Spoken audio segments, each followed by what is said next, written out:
Good morning and welcome to Friday. Yes, we've made it once again, and what a week. I mean, you talk about not knowing what's going to happen minute to minute, day to day. Just a crazy, crazy week. Joe Biden, the president elect. We got the lawsuits. Still not sure who's going to be, but it looks more and more like it's going to be Joe Biden. Of course, then we had the news about the vaccine, right? It sounded wonderful. We'll have to wait and see. Again, a lot of things that left us scratching our head. You know, the CEO of Pfizer with the massive stock sale, which just, if nothing else, just doesn't look very good. And then we find out, hey, this is a whole new thing here. I'm not a medical expert, but I know on 1360 KHNC, guys like Steve Stars and our open forum guys, Alex Jones, they'll be talking more and more about this new virus where they're changing the instructions. Yeah, changing the instructions on our bodies, if you will, for lack of a better term, on our immune system. So we'll have to watch all of those things play out. You know, gold fell on Monday on the antibody news, and the whole rest of the week, it's kind of remembered. Oh, wait a minute! It looks like Joe Biden's still going to be president. Gold's up another $20 this morning, 18.95. Silver up another 50 cents. Silver creeping back towards that $25 level, and got a lot of things to talk about today. So we're gonna talk about silver a little bit today. As you know, and again, it's not that I don't like silver, but I just don't like it because, well, I don't. It's heavy, takes up room, you know. But again, I think silver. You know, when you think about it, silver's had a great year. I mean, just a great year. I mean, earlier this year, silver $14, $15. Now we're talking 25. It's a fantastic year. But I think the silver's going to have an even better year in 2021. So we'll talk a little bit about it. And again, I only don't like it. It's simple why I don't. It's not because I don't think it's going to do well. Not because I think it's a bad investment. It's great to have. And again, for the hey, I'm smart enough to know I don't know what's going to happen. It's always good to have some silver. It's not like I don't have any, right? I do. But most of my holdings is in gold because it's just easier. It's portable. It can all fit in my wife's purse. I mean, it's convenient. But just in case, if this whole thing really, truly melts down, and you need barterable material, you're going to be glad you had that silver. Absolutely you are. I just, there's people out there, it just happened, just this week. We had people buying $100,000 worth of silver. You're thinking about, $100,000 worth of silver last year was 420 pounds. This year, it's about 275 pounds as the price of silver goes up, but it's just a lot. But we're going to talk some silver. We're going to talk about the news out of the EU today. Now, remember, the new head of the ECB, she used to be. Right? She used to be one of the big shot bankers of the world, and of course now is the head of the euro currency, and she just flat out laid it all out there for everybody. Electronic currency is coming, and the euro is going to be second. She's let it be known. Christine Lagarde. Let it be known that this is what's going to happen. The euro is absolutely going digital behind the Chinese. get ready. The end of cash, and I've been telling you this for a while now, much closer than I thought. Much closer than I thought. So we'll bring both of those issues. So we'll talk a little silver. We got to talk about the digital currency and understand what that means. And then we'll talk about the FDIC. A lot of people, the banks are, I don't know anything, this and that, about the rule change. And this is what I thought too, for people that actually have money in the bank. For any of you that the bank is managing some of your money, and this happens, and some of you may not know what that means, but when you go into the bank and you've got 100, 150, 200, 250, 300,000, 400, whatever, you got big dollars in your bank, the bank pitches you. Oh, absolutely they do. And the rule change from the FDIC targets those accounts specifically.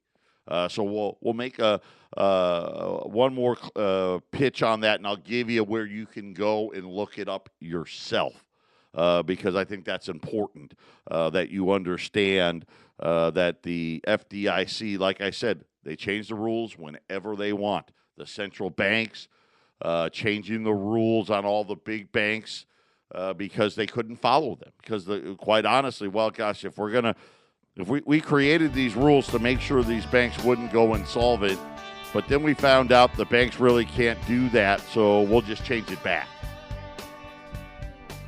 That's why the digital currency is coming. The banks are going to be insolvent. Patriot Radio News Hour. We'll be back right after the break. 800-951-0592, Patriot Radio News Hour on a Friday. How you doing? So, listen, here's what's happening, right? We're in this debt-laden world right now where the fiat bankers are stuck now because the debt got out of control. Right, you go back to the 90s, right, and the U.S. debt was $5 trillion, which was still a lot of money. Now it's on its way to $28 trillion, and sooner or later here, right, when they finally get a stimulus, right, we'll be over $30 trillion. And you think how quickly that happened? The Fed's balance sheet wasn't even $1 trillion. Now we're going to be at 8. Christine Lagarde, and we should have known. She was the head of the IMF. She's a French woman.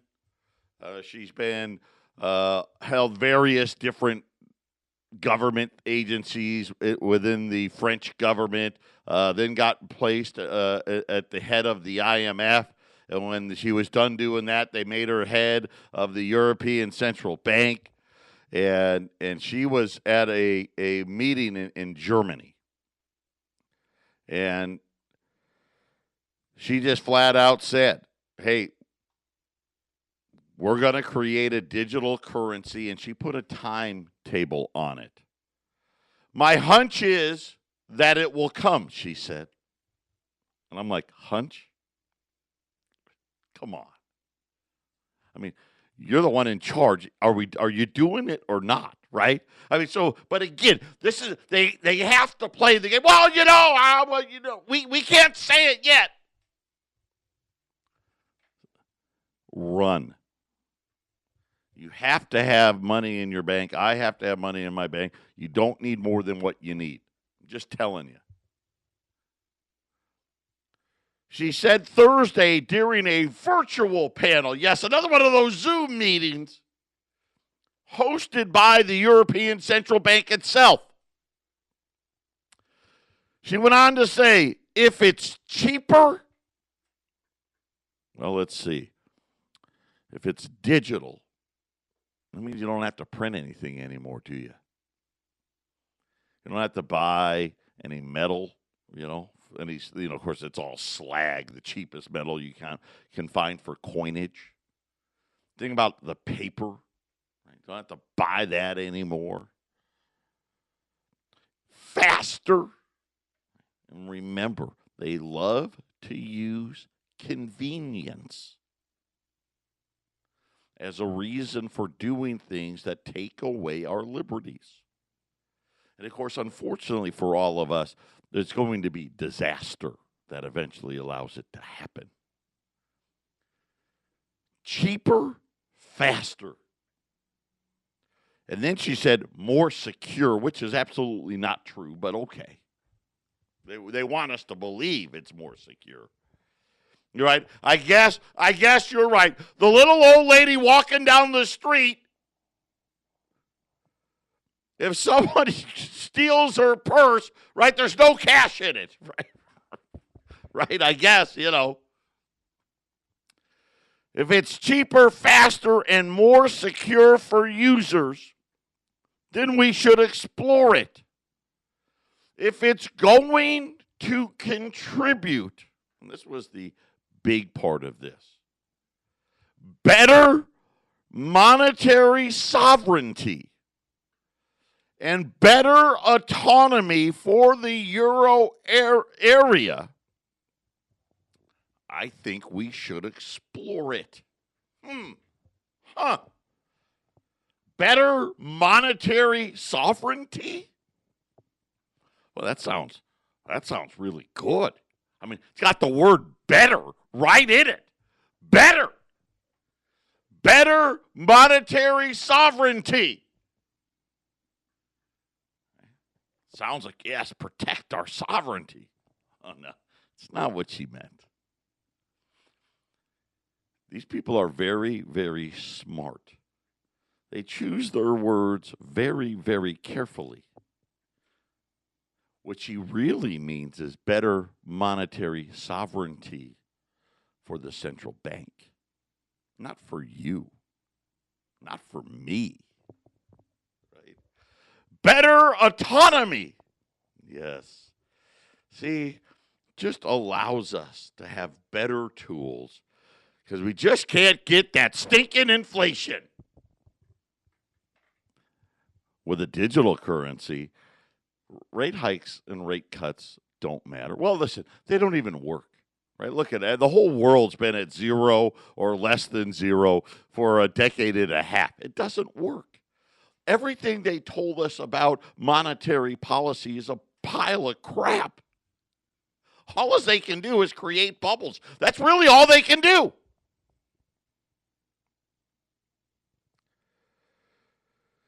She said, and she put a timeline on it, 2 to 4 years. 2 to 4 years. Man, I agree with that timeline. It's exactly what I've been saying.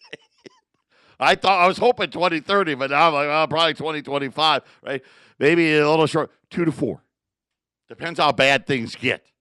Listen, the faster they get worse, the faster this comes. But just know, now you know. Christine Lagarde, former head of the IMF, now the head of the European Central Bank. The crisis will be here in 2 to 4 years, and we're gonna fix it with this digital currency. And it says that it needs to address concerns over money laundering privacy. Oh, don't you just love it? Think about all the crazy rules they've put in place for people that want to stay private and pay cash because, you're a money launderer, a drug dealer, and all that stuff. And they still, throw all these terms out. Listen, all they're concerned about, they want to make sure that they can't get hacked, which I don't know that you can guarantee that ever. While this is faster than some of our peers, on the same panel, Federal Reserve Chairman Jerome Powell said that the United States will carefully and thoughtfully review the issue, acting like, listen, what are you talking about, Jay? You guys have already told us you're working on it. Oh, well, we're thoughtfully reviewing it. They're doing a lot more than that. A lot more than that. We're not racing to be first, Lagarde said. Of course, well, you're not first. Isn't that funny how they all say the same thing? Jay Powell said that too. Oh, wait, no, it's not about who's first after they've already lost the race, right? Hey, the race already was lost.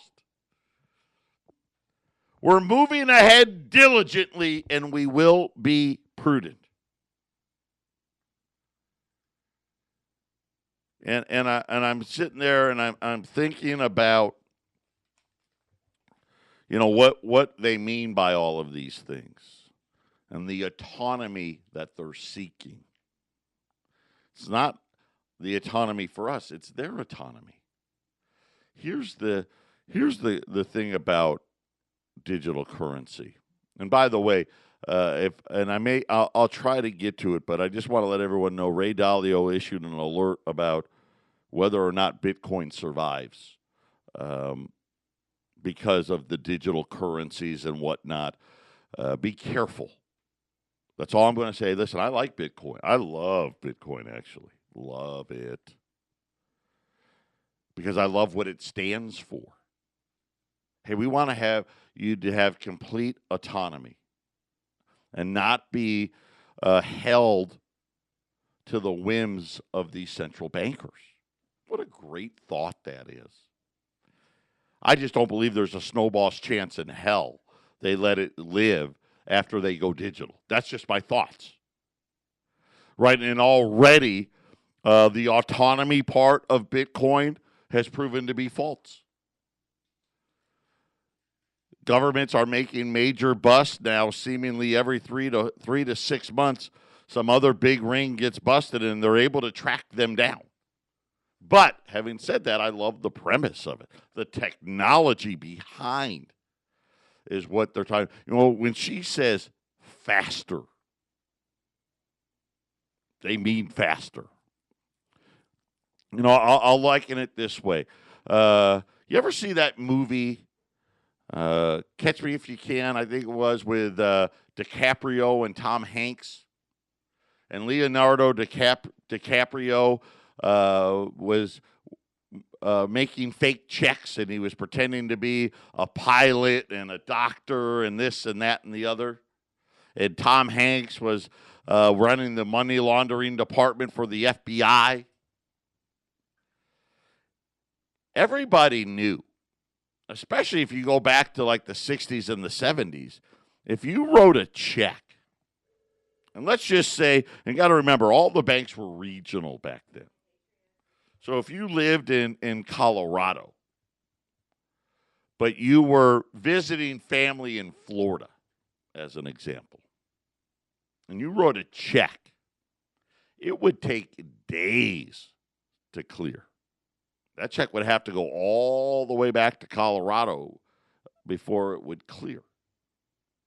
And as technology got better, the float on checks became smaller. But you knew, even when I was growing up, working my retail job, I knew I could write a check on Thursday. And by Friday morning, after my paycheck got deposited, that check would be good. In other words, when I wrote it on Thursday, I didn't have the money, but I knew on Friday morning I would without bouncing the check. Part of what makes the digital currency, I guess, faster is it takes that process and makes it instant. Think about credit cards. Remember the old credit card, the clacker machine? We call them the clacker. Remember, you'd pay with your credit card. They got the machine. It was just this. I call it machine. It wasn't even a machine. This apparatus out. It was probably about 8-10 inches long. They put the card in the middle, and then they took the carbon, right, and they clacked it. And then they hand wrote in the dollar amount and all that. And, of course, now in the digital age, right, it's faster. If I run credit cards through my credit card machine here at Patriot, if I run credit cards today, it'll be in my bank tomorrow. right? Online, when you order from me online, it takes 2 days. Because online, we have what they call a gateway. That gateway processor, it's a third-party processor. They hold it for a day. Then they turn it over to the bank. The bank holds it for a day, and then they give me my money. Well, the technology behind digital can make it all instant.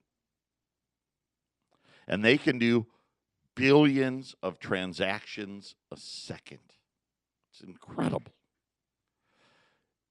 And extremely dangerous. See, and this is why I said we love to give up freedoms for convenience. And listen, banks love the thought of that. Wait, I can get my money now? Yeah. Sign me up for that, right?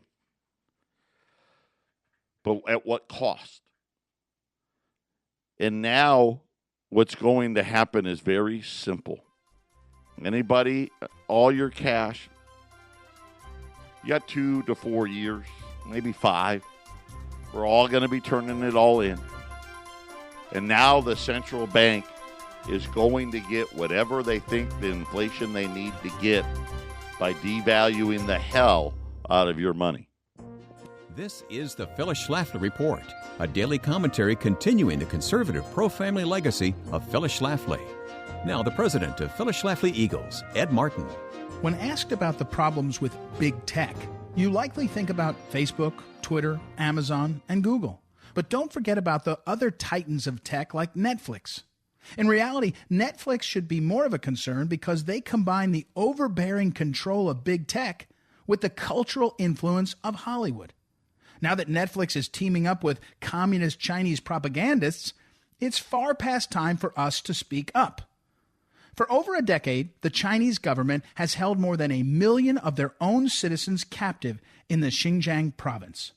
The people, called Uyghurs, suffer tyrannical abuse in these massive prisons. They live in constant fear of being sent to so-called re-education camps. Women are forcibly sterilized and subjected to abortion. Prisoners are required to recite propaganda in order to receive food. Some of the lines they're required to say include, "Religion is opium. Religion is bad. You must believe in the Communist Party." The world has proof of these terrible crimes. After all, you can't hide the genocidal incarceration of more than 1 million people. Yet some still choose to deny that the genocide is occurring. Such is the case with a Chinese author named Liu Xushen, who adds to his genocide denial by serving as an apologist for China's evil one-child policy. And now Netflix is partnering with this genocide-denying author to adapt his best-selling trilogy called Three Body Problem into a live-action series. No responsible American company should be promoting a genocide-denying communist. Netflix has a duty not only to American ideals of liberty, but also to the countless Uyghurs hurting and dying every day. If anything, Netflix should be making a documentary pointing out these abuses, not covering them up and promoting the abusers. Sadly, this is what we have come to expect from big tech and from Hollywood. They don't love liberty anymore. Just to sell a few more movie tickets or ads, they're willing to pander to a bully bent on stifling freedom forever. All hands are needed now if we're ever going to stop Chinese tyranny. This has been the Phyllis Schlafly Report with Ed Martin, president of Phyllis Schlafly Eagles. For 50 years, Mrs. Schlafly promoted grassroots efforts to rally conservatives. Today, you can harness the power of social media by going to phyllisschlafly.com and sharing these commentaries with friends across the country. Get started at phyllisschlafly.com. Thanks for listening, and join us again for the Phyllis Schlafly Report.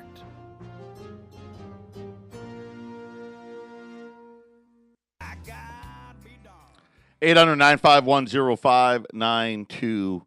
This has to happen.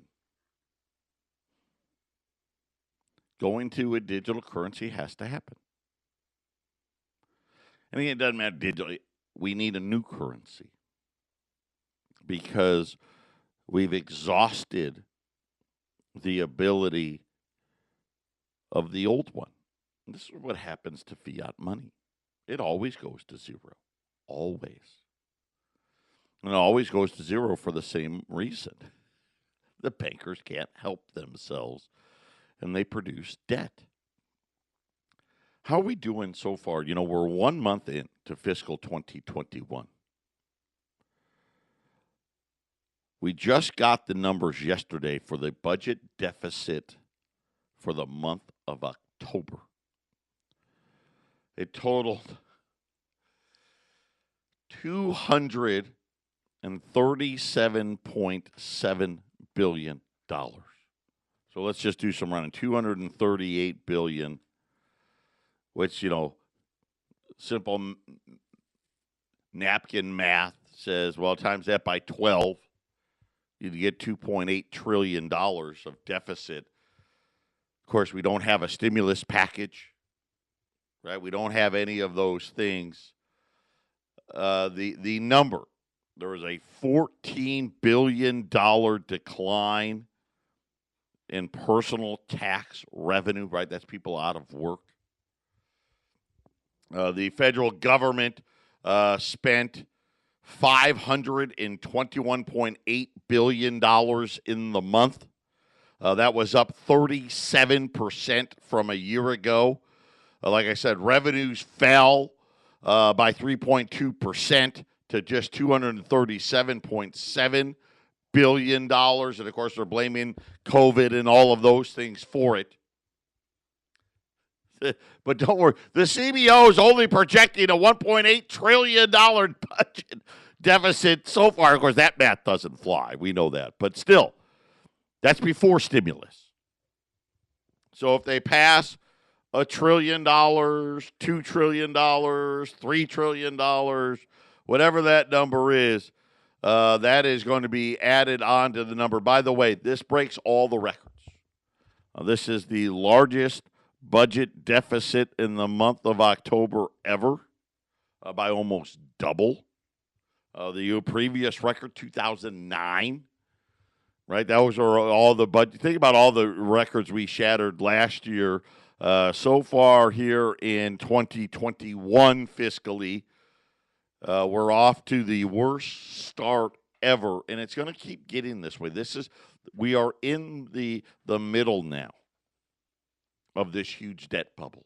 And we see it you see it in housing, you see it in the stock market, you're seeing it in the price of gold and silver. And you're going to see a lot more of it. A lot more of it. And again, and now we're starting to see all these rule changes. Just think about the rule changes over the last few weeks. Remember, the central bank issued a couple of press releases a couple of weeks ago, even though they're on TV all the time. Not one of them talked about it on television. Jay Powell has a press conference every 6 weeks. Didn't even mention it. Didn't even bring it up. But let me refresh your memory. The first thing they did was they said, we set up these rules for the big banks, too big to fail. And we told you that, hey, we're going to make them safer because they're dangerous. Now, they don't use the word dangerous. I'm using the word dangerous because we have allowed them to become so massive and so intermingled that one goes, they all go. Period. They didn't fix anything. They gave us window dressing to make you feel better. One of the big things they said was, hey, we're going to help the banks manage their debt. See, and this is what happens and why you need a new currency, right? Because the debts are not manageable anymore. But they said, we've got tier 1 and tier 2 and tier 3. And see, the problem was that the banks had way too much tier 2 and tier 3 debt. Tier 3 is junk. Tier 2 is right above junk. Tier 1 That's your better debt. That's the debt that, hey, even during a recession, a lot of that is going to be okay. Now, a lot of that may go to tier 2, but it shouldn't go, belly up. And that little press release a few weeks ago, the central bank said, yeah, we're going to get rid of that. We're going to allow for these big banks to carry a lot more bad debt. And the reason is simple. I mean, you don't have to be a rocket scientist to figure it out. Hey, there's just not enough good debt to be had. Right? I know that we're covering up the problem here, but, and I keep telling you about commercial real estate and all come on, it can't have, there's 4 million people not paying their mortgage and haven't paid it since like April. And there was only one dissenter? Right? There's only one of them. And the woman that dissented, she wanted to do it. She just was like, well, I think that maybe you're letting them have you're giving them too much bad debt. I agree they should be, forget the rules that we made to keep them safe. So how bad is it? Right? How bad is it?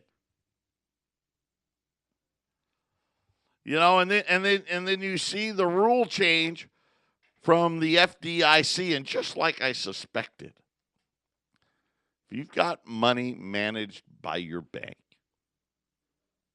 you need to pay attention, because this is what this rule is about.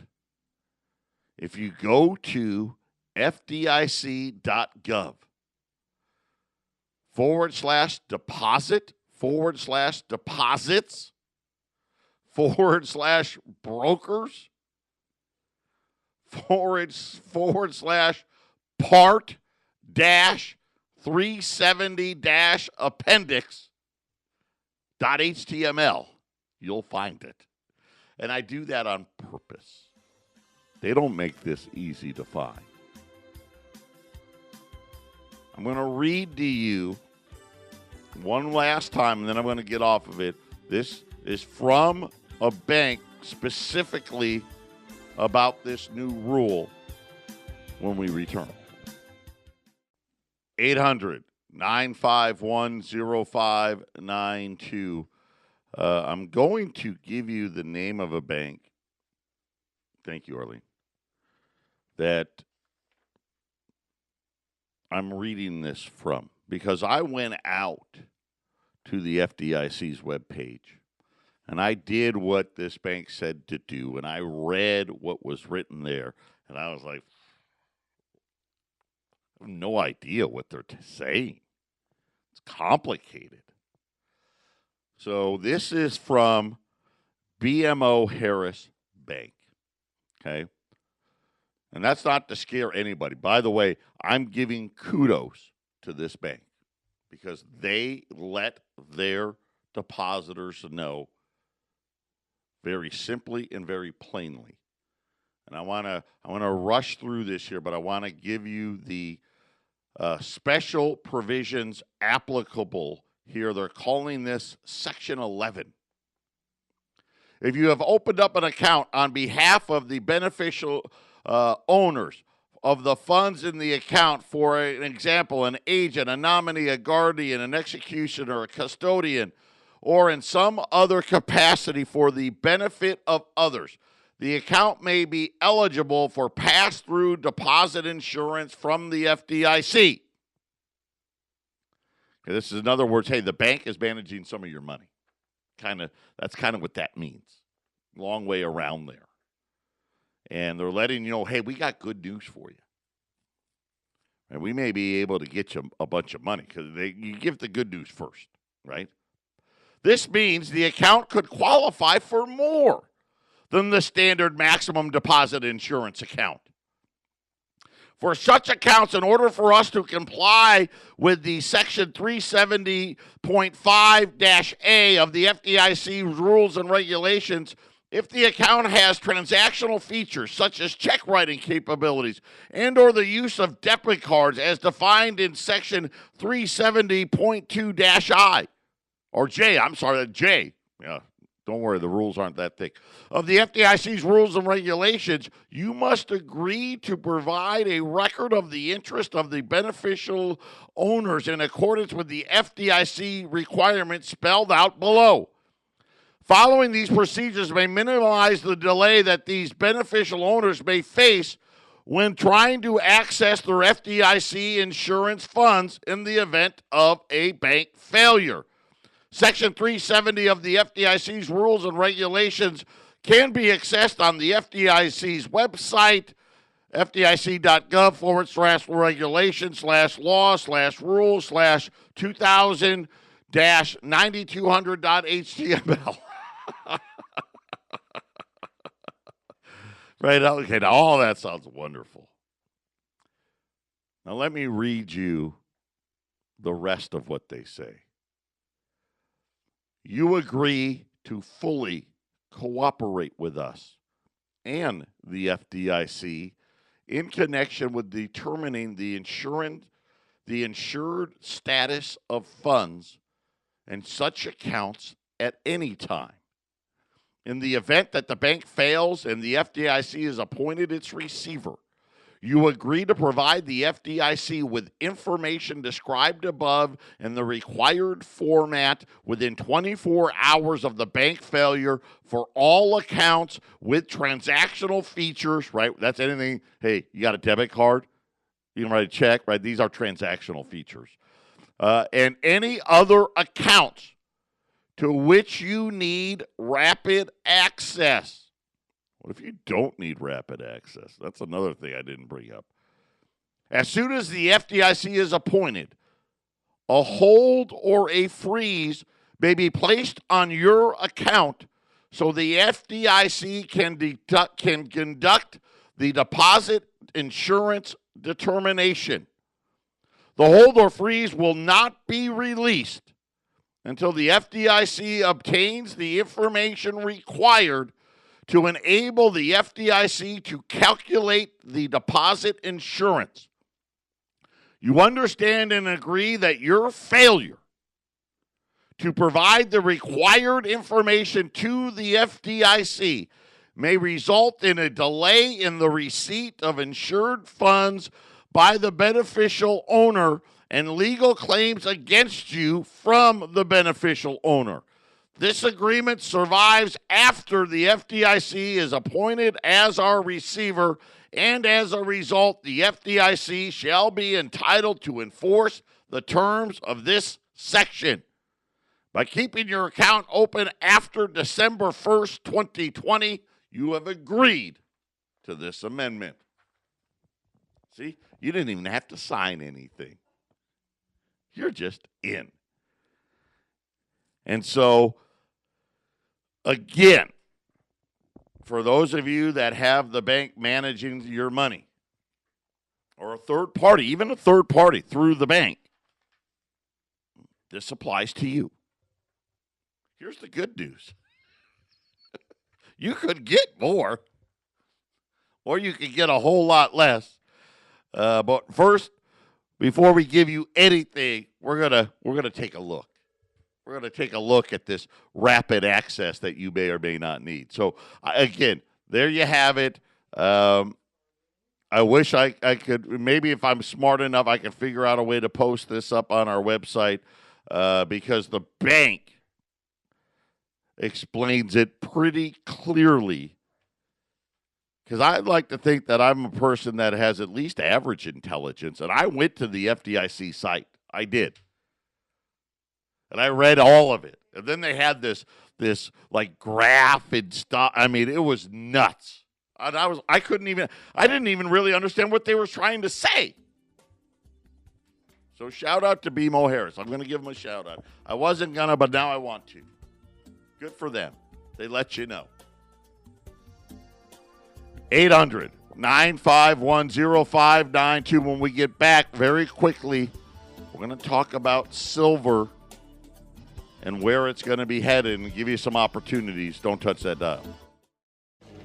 Gold's up $1,892. Silver's up about 50 cents here, $24.80 to the ounce. And speaking of silver demand, the U.S. Mint says 28 million ounces of Silver Eagle sold in 2020. And I'm laughing. I'm like, well, dude, we went 6 months without even getting any.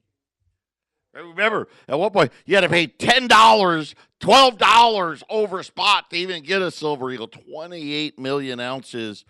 And actually, let's face it, they probably could have sold 60.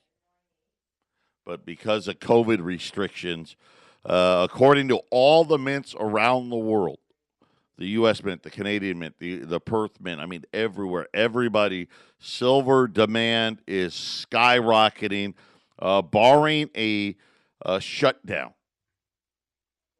they're anticipating U.S. silver demand in 2021 could break an all-time record and exceed 50 million plus ounces if the mint can actually run at full capacity. They're actually back to minting in both West Point and the San Francisco Mint to try to meet up with demand. They still have to have their social distancing and whatnot. So I don't know that we could get to 50 million with social distancing at the mints. But Lombardi, the Lombardi report, he's a silver expert. He follows this stuff, and he's saying that he feels silver prices are extremely low based on demand in the coming months and quarters. Don't be surprised to see silver making a run to 50. And again, I've been saying that all along. $3,000 gold's about $45 to $50 silver. And I think we're going to see both of those next year. We've got some options on silver right now. U.S. Silver Eagles, the ones we just talked about, 28 million ounces. We have those available today. They're at $620 a roll for U.S. Silver Eagles. I have AU Peace Dollars. AU Peace Dollars. Also $620 a roll. So AU Peace Dollars. Of course, the Peace Dollars, 1922 to 1935. Of course, that was right after World War I when they thought we were going to have peace. And then, of course, World War II happened, so they stopped making them. These are almost uncirculated, really nice. We've handled these a few times, and they were really nice. AU Peace Dollars at $620. And then AU Morgan Dollars. And these are going to be pre-1921. AU Morgan Dollars pre-1921, $760 a roll. Last time we ran these, they were $400. So $760 a roll on the pre-1921. So AU Morgan Dollars, $620. U.S. Silver Eagles, $620. AU pre-1921 Morgans, because essentially they made the Morgans 1876 to 1904. And then they didn't mint any again until 1921. And they minted millions and millions of them in 1921. So the pre-21 Morgans, all 1904 or older. AU, these things are sharp looking. $760 a roll. That works out to about $38. So now imagine silver at 50 and what these things would cost. 800-951-0592. The Patriot Trading Group.